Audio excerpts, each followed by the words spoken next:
Hi, my name is Morgan Olson, and I have been asked to give a presentation on effective writing in the workplace.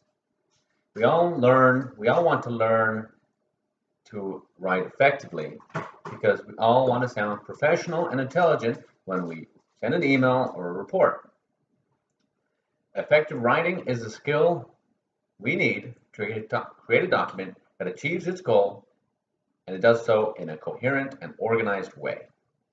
Effective writing helps you create the best document you can create. At its core, all effective writing is clear, concise, and invisible, the three components of professional writing.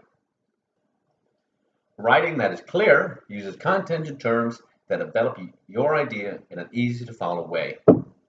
Effective writing is writing that is tailored to meet your audience's knowledge level of material. Most readers are busy and impatient, and writing that is not easy to understand and unorganized frustrates your audience and can even provoke them to stop reading. In order to avoid this, you want to make sure you know exactly what you want to say in the most precise and coherent way to say it. Effective writing is writing that only uses the most precise words and ideas to accomplish your goal. You have the responsibility to choose the words that best communicate your idea and to remove any decoration and meaningless jargon. Writing also needs to be visible. Invisible writing allows your audience to focus on the content rather than the writing itself. How do we get effective writing? Like any process, the writer that consistently creates the best product first starts with an effective process. A writing process can be lengthy or short, depending on what you're writing. If you're writing a journal article or a business proposal, or even something shorter like an email, your goal stays the same and the steps stay the same. The first step is always going to be to create a rhetorical analysis. Rhetorical analysis is just an analysis of the writing situation, and it's necessary because it helps clarify the strategy needed to create your document. It also helps identify the style, voice, and content you'll use. Rhetorical analysis is made of three primary parts. First part is the audience. Who's going to be reading your document? What do they know? What are their biases? What are their expertise? What's going to be valuable to them? Next, you're going to identify the goal. What do you want the document to do? Do you want the document to educate someone or be informative or persuade them or change their point of view? You also want to identify if that document needs any sub-goals. Lastly, you need to identify the content. You identify the content and the information, the evidence you'll need and how it's going to be organized. What does the reader need to understand your goal? What would be better to leave without? Sending an email to a potential customer will use different content and terminology than sending an email or report to your supervisor. After you write your rhetorical analysis, you can then write your outline. As the name suggests, the outline is just a step-by-step instruction how you write your document and what your document will look like.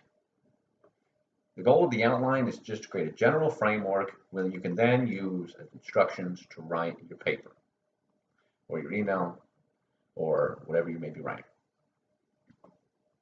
After you write your outline, you can start writing your rough draft.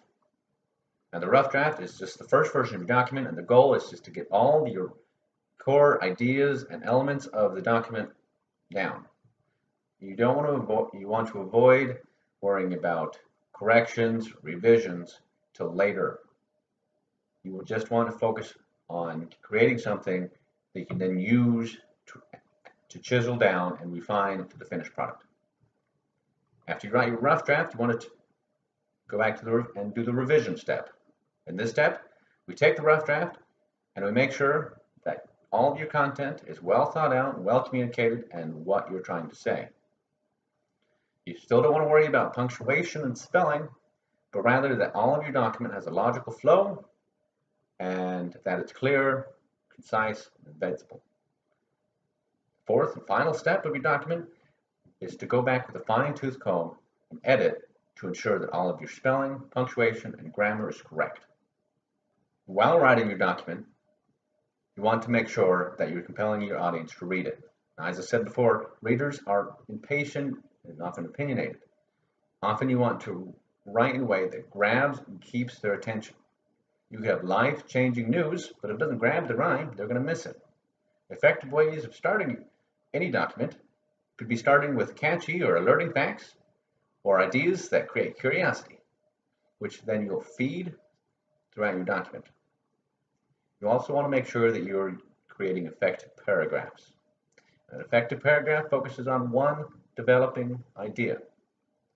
Each sentence should develop and reinforce that central idea till it reaches the conclusion of the paragraph. The first part of every sentence should take established knowledge, and then the second part should add additional information. So those are the steps of an effective writing process. But why is an effective writing important? What are the benefits? As an employee, there are a lot of benefits. If you use effective writing when you're emailing your customer, it's going to sound more professional and your customer's going to want to do more business with you. If all of your team uses effective writing, it's going to make your team more efficient and it's going to overall lead to a more professional environment. But it's also going to have a lot of benefits to you as a person. Effective writing is a skill that's always going to be applicable.